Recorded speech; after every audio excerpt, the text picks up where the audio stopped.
국책연구기관인 한국원자력연구원 서버에서 외부 침입 흔적이 포착됐습니다. 연구원 측과 국정원은 누가 어떤 정보에 접근했는지 조사하고 있습니다. 정부와 공공기관 등을 노리는 사이버 공격은 하루 평균 162만 건으로 5년 만에 4배 가까이 국내 늘었습니다. 은행 계좌나 비밀번호 같은 한국인 개인 정보들이 무더기로 거래되는 사실이 포착됐습니다.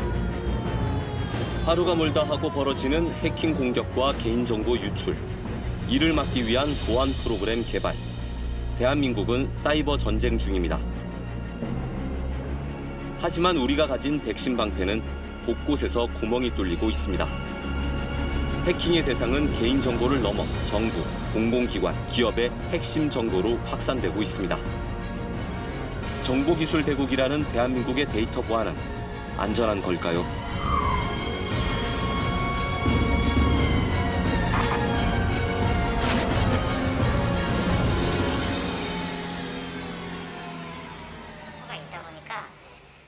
카드의 CVV 번호, 그러니까 익명이 보장되고 정부 감시도 피할 수 있다는 다크웹. 온갖 불법 정보가 거래됩니다. 개인 신용카드 정보를 판매한다는 사이트도 손쉽게 찾을 수 있습니다. 카드 정보들을 파는 사이트들 목록이 쭉 나오거든요. 다크웹에서 이 카드 정보를 파는 사이트들을 검색했잖아요. 신용카드 정보 거래는 일반 웹사이트에서도 공공연히 벌어지고 있습니다. 제가 이제 구글에서 한번 아까 다크웹에서 들어갔던 것처럼 동일하게 한번 들어가 보도록 하겠습니다. 다크웹이 아닌데도 검색이 똑같이 되는. 이제 돈이 되니까 이런 사이트들을 일반 웹 검색에서도 나올 수 있게 이제 노출을 시키는 거죠. 어떤 정보들이 있을까? 한 사이트를 들어가 봤습니다. 한국어로 검색을 해보면 여기 이제 보시면 이게 나오죠. 코리아 비자 크레딧 프리미엄이라고 플래티넘이라고 해서 카드 번호가 나오고요. 그다음에 유효기간 살아있고요. CVV 이름 있고요. 주소 있고요. 또 내려보면 여기도 이제 전화번호 있고 쭉 이렇게 리스트업되어 있습니다. 지금 이게 좀 샘플 같은 건가요?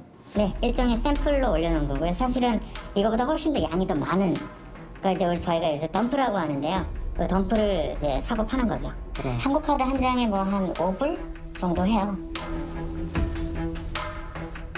구매를 하려면은? 네, 구매를 하려면 비트코인으로 프로톤 메일이라고 하는 암호화 메일을 쓴다거나 아니면 텔레그램이라든지 이런 그 서비스를 통해서 거래가 이루어지게 된 거죠. 개인 정보들이 어쨌든 모이면은 굉장히 좀 위험하잖아요. 개인을 상대로 한 뭐 스미싱이라든지 보이스피싱이라든지. 네, 맞습니다. 네, 우리는 이메일이라든지 전화번호라든지 이런 이름이라든지 주소가 결합이 돼버리면 그 사람이 특정될 수 있거든요. 굉장히 위험할 수 있죠. 샘플만으로도 상당한 양입니다. 이게 지금 스크롤. 네, 스크롤이죠. 네. 이만큼 더 있다는 거죠. 그렇죠. 뭐 섞여 있기는 합니다만 굉장히 많이 있는 거죠. 이 개인 신용카드 정보들이 진짜일까요? 취재진은 전화번호로 연락해봤습니다. 씨 되시나요? 네네. 안녕하세요. 저 KBS 시사멘터리 추적의 장덕수 기자라고 합니다. 제가 그 개인정보 유출 관련해서 취재를 하고 있는데요. 로 시작하는 씨의 그 카드 번호가 있더라고요. 혹시 이 카드사나 뭐 경찰이나 이쪽에서 이런 유출 관련해서 통보 같은 거 혹시 받으신 적 있으신가 해서. 네네 있어요. 받으셨군요. 해외에서 쓴다고 해서 이제 정지를 시켰는데 그 이후에도 계속 그걸로 결제가 시도된다는 문자가 오긴 오더라고요. 최근에 언제쯤에 또 그런 문자가 좀 오던가요?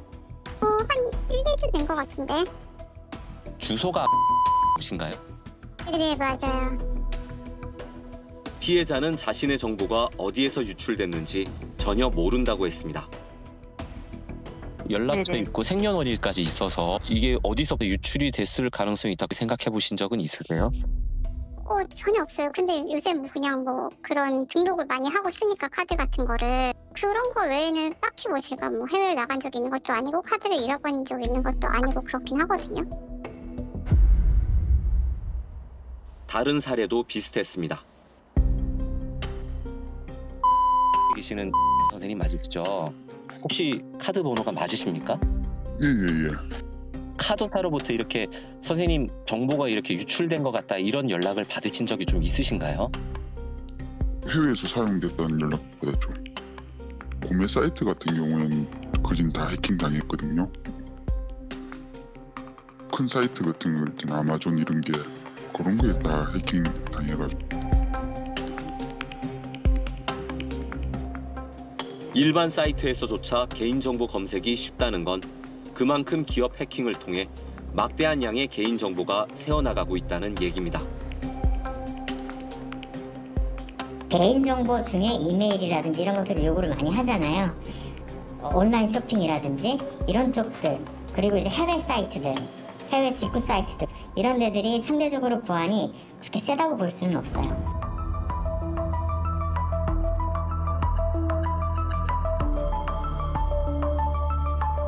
실제 공공기관과 기업에서 유출되는 개인정보는 매년 1,000만 건 안팎에 이릅니다. 특히 2020년과 2021년에는 보관하고 있던 개인정보가 유출됐다고 신고한 기관 수가 폭증했습니다.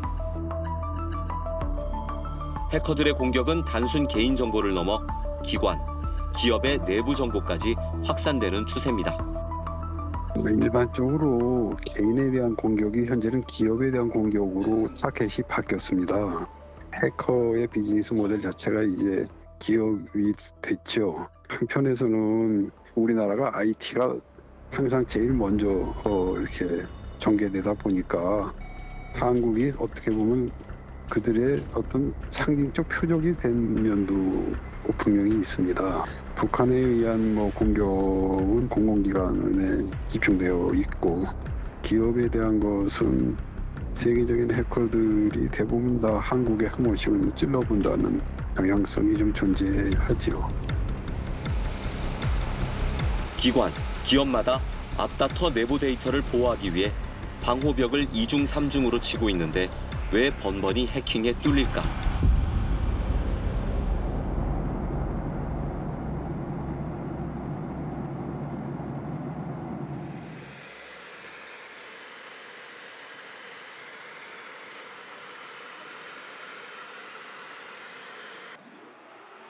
국내 최대 방위산업업체 한국항공우주산업 카이.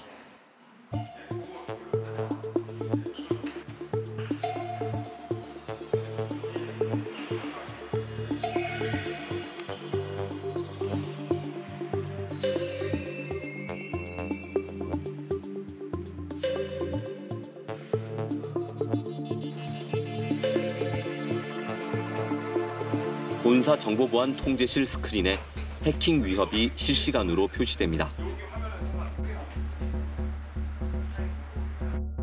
10분 사이에 이렇게 지금 많이 네, 맞습니다. 예. 카이가 좀 위험한 것들. 그렇죠. 그 정도 예. 공격이 얼마 정도? 보통 하루에 한 50여 건 이상 위험한 공격이. 예, 우리 회사 같은 경우에는 우리 회사를 특정한 공격도 분명히 존재하고 있기 때문에 발생하는 건들마다 저희들이 면밀하게 계속 분석을 하고 있습니다. 카이는 차기 전투기 사업을 주도하고 다목적 경공격기 FA-50, 한국형 기동 헬기, 수리온 등을 생산하는 기업입니다. 핵심 정보를 노리는 해커들의 주요 표적이 돼 왔습니다. 한국 항공우주산업, 이 카이의 내부 시스템이 해킹된 것으로 확인됐습니다. 군 관련 중요 기술이 유출됐을 가능성에 대한 우려가 나오고 있습니다. 당시 카이는 해킹 공격에 대비해 내부 업무망과 외부 인터넷망을 분리했습니다. 방호벽으로 둘러싼 내부망에 대한 외부의 직접 공격은 불가능했습니다. 하지만 허점이 있었습니다. 외부 직원 PC가 내부망에 접근할 수 있도록 하는 가상 사설망, VPN이었습니다. 이 직원의 PC는 백신 프로그램이 설치돼 있었지만 이메일을 통한 악성 코드에 손쉽게 감염됐고 해커는 이를 이용해 내부망에 접속했습니다. 해킹 이후 카이는 보안 체계를 전면 개편했습니다. 회사와 협력업체 직원 컴퓨터 수천 대에 EDR 프로그램을 설치했습니다. 변이 바이러스, 신종 악성 코드를 바로 탐지하는 시스템을 갖춘 겁니다. 이 파일이 동작을 해서 파일리스 공격이다라는 걸 파일을 없앤다는 건가요? 아예 파일이 없이 내가 이제 공격을 받았다는 거거든요. 네. 보통 파일리스라는 그러니까 기존의 백신은 파일이 없으면 아예 탐색이 불가능하잖아요. 네. 근데 그렇죠. 그런 유형의 공격들이 많이 발생을 하고 있기 때문에 메모리에 상주시켜 놓은 상태에서 악성 코드가 활동을 하면 그거는 백신은 탐지 자체가 불가능한 거기 때문에 EDR이라는 이제 솔루션을 도입해야 되는 그 필요성에 있어서 가장 중요한 점이라고 볼 수 있죠. 대부분은 인터넷에 있는 그 PC들을 대상으로 공격하는 것이 가장 많은 빈도를 차지하고 있고. 뭐 직원분들이 사용하는 PC 말씀하시는 네, 맞습니다. 예. 가장 저희 산업 현장에서 우려스러운 거는 일단 이메일 주소가 노출되는 거하고 그 이메일 주소에 연계해서 개인정보가 병합됐을 때 대부분의 사람들이 첨부된 URL이라든지 아니면 악성 코드를 실행시키게 되게 되거든요. 그래서 그 전에 저희가 먼저 필터링할 수 있는 것들을 철저하게 필터링하려고 노력을 하고 있고요. 그 뒤에도 악성 코드가 동작하기 전에 저희들이 방역하고 클린징하는 거에 초점을 좀 맞추고 있습니다.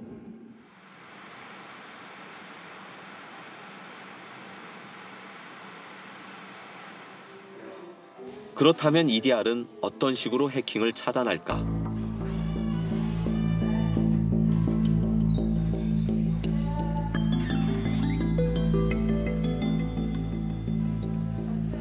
랜섬웨어가 많이 감염되고 그런 이슈가 있잖아요. 그래서 실제로 얘가 랜섬웨어 파일을 감염되는 것을 보여드릴 거고요.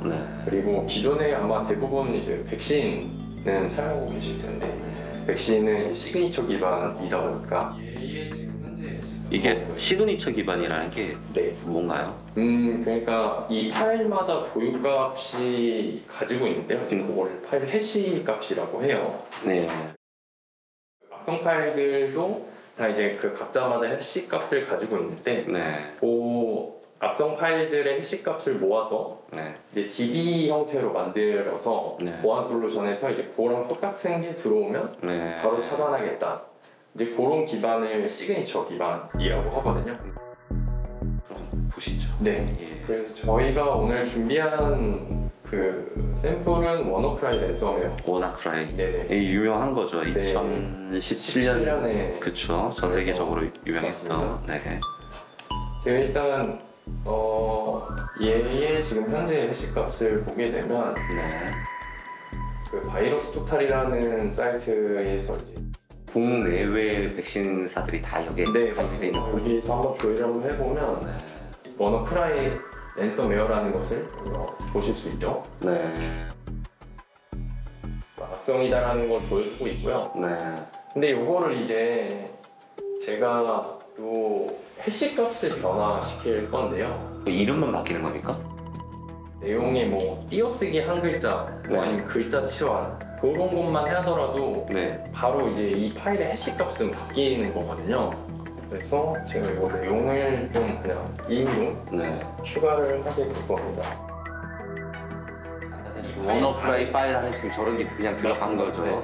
단순하게 이것만 추가해도 지금 해시 값이 바뀐 걸 보실 수 있고요. 이 바뀐 해시 값으로 조율을 하면 지금 현재 아무 탐지를 이제 못 하고 있는 이 파일 해시에 대한 정보 자체가 여기 없기 때문에 백신 데이터에서 아예 뭐 조회 자체를 할 수 없는 거죠. 그럼 이거는 사실은 지금 워너크라이 파일인데 어느 백신도 지금 못 잡고 있는 거잖아요. 그렇죠. 그러니까 해시 기반이기 때문에 이 똑같은 해시 값이 있지 않은 이상 뭐 백신에선 잡을 수가 없는 거죠. 그런데 작업 중에 모니터 하단에 계속 경고창이 뜨고 있습니다. 바로 EDR입니다.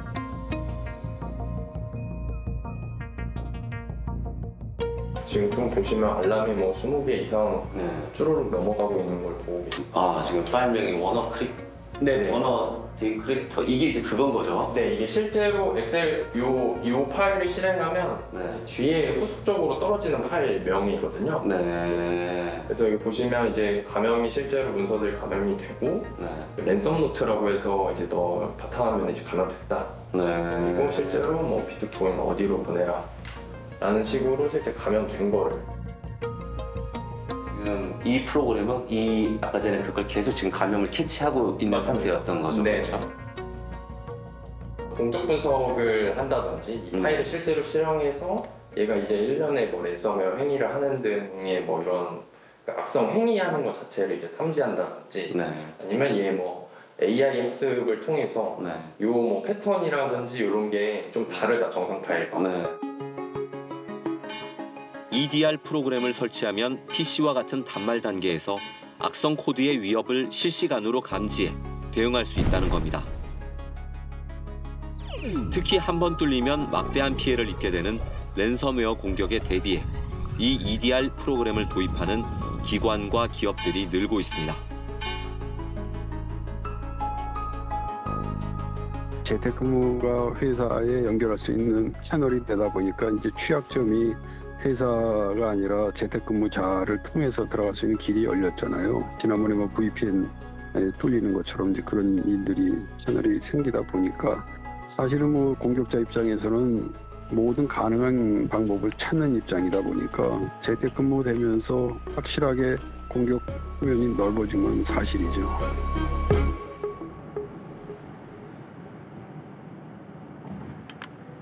문제는 규모가 작은 기업들입니다. 보안 체계를 새로 구축하는데 기업 규모에 따라 수억 원, 수십억 원대의 비용이 필요한데 당장 감당하기 쉽지 않습니다. 기계 부품을 생산하는 한 업체는 3년 전 랜섬웨어에 감염돼 큰 어려움을 겪었습니다. 직원의 업무용 컴퓨터를 통해 회사 전체 시스템이 마비됐습니다. CLOP라는 파일로 암호화가 다 돼서 그때 당시 그거를 악성 노트를 했었는데 그쪽에서 내부에 사용자 PC 하나 감염돼서 통해서 저희 뭐 시스템 쪽까지 된 사례인데 회사는 좀 분위기가 매우 좀 혼란스러웠겠네요.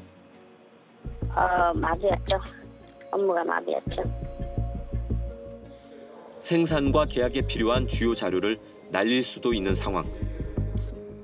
회사는 결국 해킹한 쪽과 협상을 택했습니다. 거기에 아마 중간 해커들하고 연계된 한국에 있었어요. 예. 그래서 그쪽을 컨택을 해서 협상을 좀 했었고요. 또 복구하는 조건으로 해서 약간의 비용이 좀 들었었죠. 그러고 나서는 그쪽에서 연락이 더 이상 있지는 않던가요? 네, 없었습니다. 그쪽에서 그렇다고 해도 이게 좀 남아있을 수도 있는데 그런 부분까지는 좀 검사를 해보셨어요, 그러면? 네, 그때 저희가 복구하는데 한 1년 정도 걸렸습니다. 그 복구 금액 같은 경우는 좀 억대 정도, 억 단위는 되는 거죠? 네네. 하지만 이 업체는 3년이 지난 지금도 EDR 시스템을 구축하지 못하고 있습니다. 그러면 일단 백신 하시고 나서 저 EDR 같은 걸로 뭐 전환을 하셨나요? 아직까지 하지는 못했고요. 비용 같은 문제가 좀 있고 시스템 문제가 좀 있는 거죠? 네, 맞습니다. 예. 자체 보안 시스템 구축이 어려운 중소기업을 대상으로 정부가 지원에 나섰습니다. 정보보호 컨설팅과 보안체계 구축 사업을 진행 중입니다. 문제는 예산입니다. 올해 투입되는 재정은 약 62억 원. 지원 대상 기업은 600곳에 불과합니다. 정부에서 이제 컨설팅하고 보안 솔루션 지원해주는 사업을 현재 운영을 하고 있는데 그게 이제 예산 상황에 뭐 여러 가지 고려가 되다 보니까 우리나라 이제 중소기업을 커버하는 데는 아직 한계가 있고요. 그런 사업 예산이나 이런 게 좀 차츰차츰 늘어나서 수혜를 입는 중소기업들이 좀 확대가 되는 게 앞으로 또 필요할 것 같고 중소기업 입장에서도 실제로 이 제품을 도입하는 부분도 중요하지만 컨설팅 절차를 통해서 자기들이 지켜야 할 자산, 이게 뭐 랜섬웨어 공격이나 어떤 악성 코드의 침해를 당했을 때 기업 입장에서 어떤 피해, 얼마만의 피해가 올 수 있는지를 측정해 볼 수 있는 그런 계기도 될 수 있을 것 같습니다. 그래서 그런 예산이나 이런 사업들은 지속적으로 좀 확대될 필요성이 있지 않나 생각을 합니다.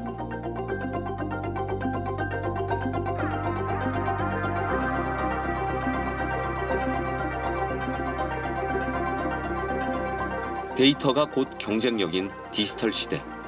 개인정보 유출은 국민 안전과 직결되고 반도체와 2차 전지 등 핵심 기술의 유출은 기업과 국가의 경쟁력을 약화시키는 요인입니다. 미국과 중국 등 주요 국가들이 각자 공급망 체계를 구축하느라 치열한 경쟁을 벌이는 상황에서 데이터 보안은 이제 경제 안보의 영역입니다. 지금 이 시간에도 국내 기관과 기업을 대상으로 한 해킹 공격은 계속되고 있습니다.